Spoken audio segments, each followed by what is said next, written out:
Stephanie Galot and her family have a long history with Saint Andrew Parish in Johnstown. My 4 children attended St. Andrew's School, and my oldest is 54, so that was a long time ago when it started, when he was 6 years old. Galot's late husband, Fred, was especially involved in the life of the church over the years. We've been here for a long time. We've been through, decades with different things and different priests, and it's always been a good parish to belong to. The Galot family history at St. Andrew certainly includes the parish's beloved Infant of Prague Novena. My son was in 1st grade then, and they would have liked all the children to go to the novena. And so, of course, the parents went because he was the oldest, and we had 4 children, so we had to bring everybody. And they all just got used to coming to the novena.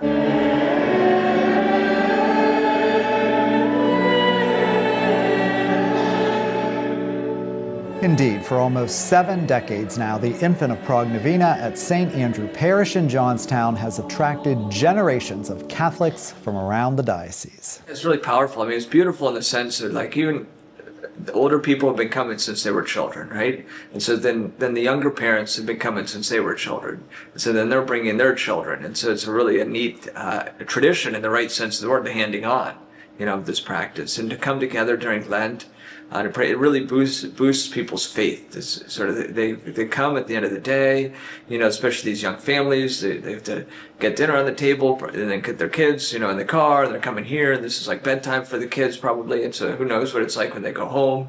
But then they come back again and again and again. And so it's really powerful. And then the children experience that, and then they see their other little friends, and it's a beautiful thing. It's really just powerful. The novena is an opportunity for Catholics to bring their intentions to God and trust that He will hear them. Many people are praying for family relationships, or young men are coming and praying for a girlfriend, and the young girls are coming and praying for a boyfriend, and God gives them graces in that way, or just financial worries or health worries. A lot of people have had different prayers answered, and of course vocations. This parish has some vocations coming from it, so just a lot of different prayers answered, and even the graces of people coming to Mass consistently for 9 nights in a row with adoration and confession. So powerful. Besides those seeking a deeper relationship with Christ, the Infant of Prague Novena also attracts shoppers. Throughout the novena, beautiful religious items are for sale at the back of the church, an endeavor that has really exploded in growth. It started years ago with a simple card table holding a few items run by the school principal.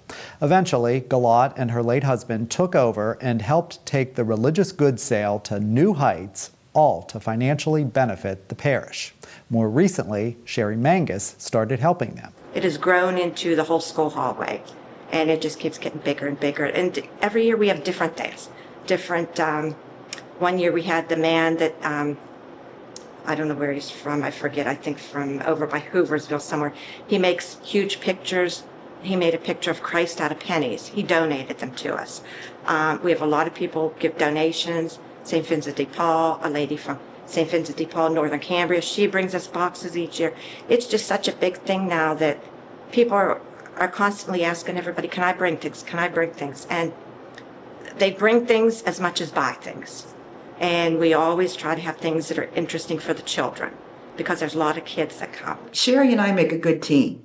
And Father Crowe is so involved in this. And he's making the handmade rosaries, and he does such a good job with that.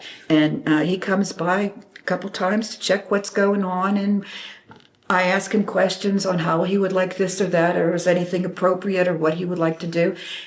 And we always have a nice talk, so he's very proud too. And whenever he has a guest priest here as a speaker during Mass, they always come by. I grew up here. Nearby, my parents had joined here when it was still a tent, like it wasn't even an actual church here yet. I was baptized here, and actually as growing up, and even after I was in my 20s, I would still go to novenas here.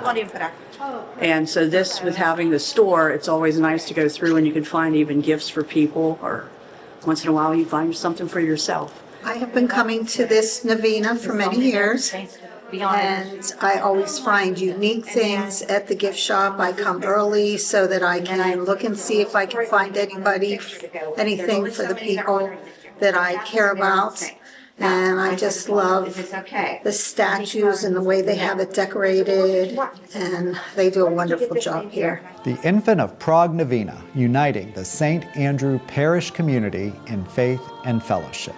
Everybody's involved. The volunteers are helping the music crew. We have a great music director. He calls different choirs in, and they come and sing, and then we have hundreds of candles. Ends up being like over 1,000 candles lit. So that involves counting money, counting candles, lighting candles, putting up the infant, running the religious goods sale, getting priests here. So it's a all hands on deck kind of thing. And Galat, one of the longest serving volunteers at St. Andrew's, certainly approves. For a parish to be successful, it's not just about the Mass, which is certainly the most important thing of a parish, but it's also social activities.